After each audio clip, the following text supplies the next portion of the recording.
Sim, eu sou uma professora impostora e com síndrome de Estocolmo. Ou é pelo menos assim que eu me sinto, sendo uma professora de língua materna. Muitas vezes eu sou submetida a essa síndrome do impostor quando eu assumo que existe essa possibilidade de domínio pleno do idioma, de que alguém seja o grande detentor de todas as normas e que jamais tenha dúvida quando olha uma sentença e saiba imediatamente que se trata de uma oração subordinada, substantiva, objetiva direta e que aquilo dali na verdade é uma oração adjetiva restritiva, quando na verdade eu vou escrever a palavra exceção e tenho dúvida de como se escreve.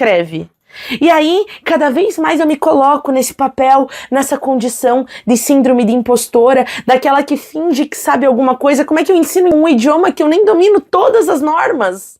Já a síndrome de Estocolmo surge a partir do momento que eu me apego tanto à sistematização da língua, tanto às normas, tanto às regras, tanto aquilo que é determinado, definido, pelo amor de Deus, o que é a sintaxe, a semântica, que eu esqueço de desvelar na minha prática docente as relações de poder, as relações de violência, as relações de marginalização que a língua e a linguagem promovem no diálogo, na interação entre os sujeitos. A partir do momento que eu invisibilizo essas relações de força e de poder, eu me submeto cada vez mais a essa síndrome de Estocolmo.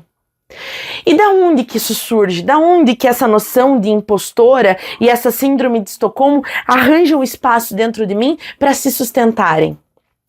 A partir do momento que a gente entende a língua como essa coisa, como esse objeto imaterial que pode ser de posse, que as pessoas iluminadas é que têm o domínio, esse tipo de concepção de língua, de cultura, de identidade, promovem e reforçam cada vez mais em nós, professores, esse contexto e essa noção de impostora e de síndrome de Estocolmo. Então, parece ser muito pertinente que a gente discuta que concepção de língua, que concepção de cultura e de identidade que a gente assume na nossa prática. Quando eu entendo, por exemplo, que a língua, ela jamais é estanque, que ela não é limitada. Pelo contrário, ela é plural, ela é pluriforme, ela é ilimitada, ela é múltipla. Quando eu assumo isso para a língua, quando eu entendo que a língua compõe as culturas e que as culturas, pelo contrário, jamais são homogêneas, elas justamente trabalham com a diversidade e com aquilo que é heterogêneo, e que elas são articuladas por identidades que não são fixas, que mudam, que são mutáveis, que são flexíveis, que são fluídas. A partir do momento que eu assumo isso, a minha prática docente, ela de uma maneira ou outra vai fazer resistência a esse conceito de síndrome impostora, porque aí eu já não vou mais entender e muito menos acreditar na falácia de que alguém pode ser o grande detentor de todas as regras do idioma. Uma perspectiva que nos ajuda a pensar sobre esses conceitos é a perspectiva da decolonialidade. Ela justamente vai trabalhar no sentido de jogar luz a essas relações históricas de poder, de apropriação sobre o saber, sobre as interações, sobre as organizações, e justamente vão nos ajudar a refletir sobre outros caminhos na docência.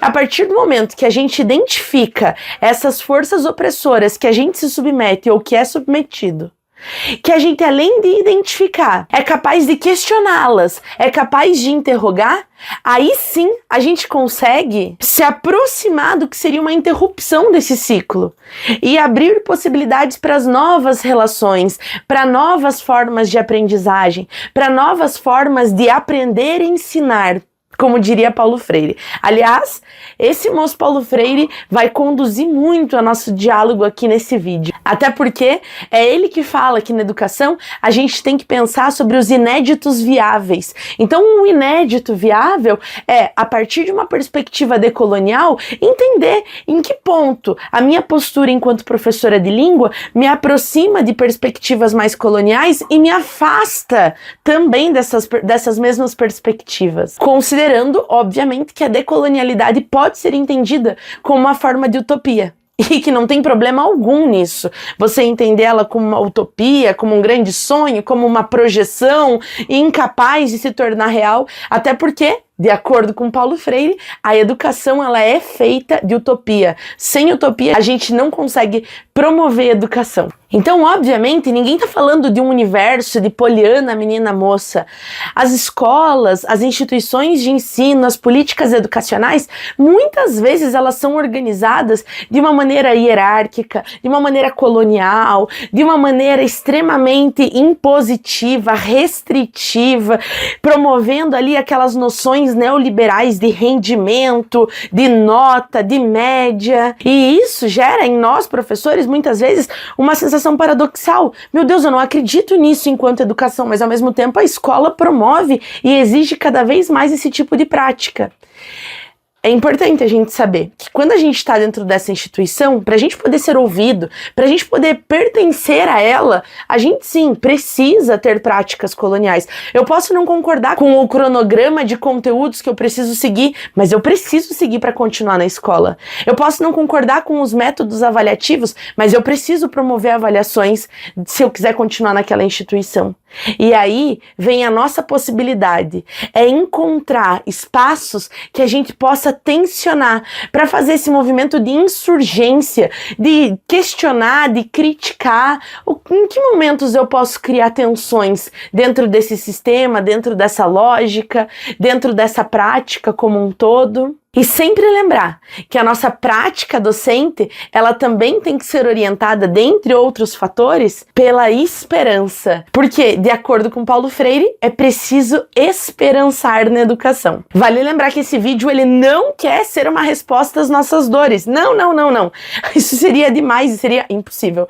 Mas aqui, eu quero estabelecer com vocês um espaço de diálogo, de troca, de identificação das nossas dores e de discussão do que a gente pode fazer. Quais são os inéditos viáveis por aí?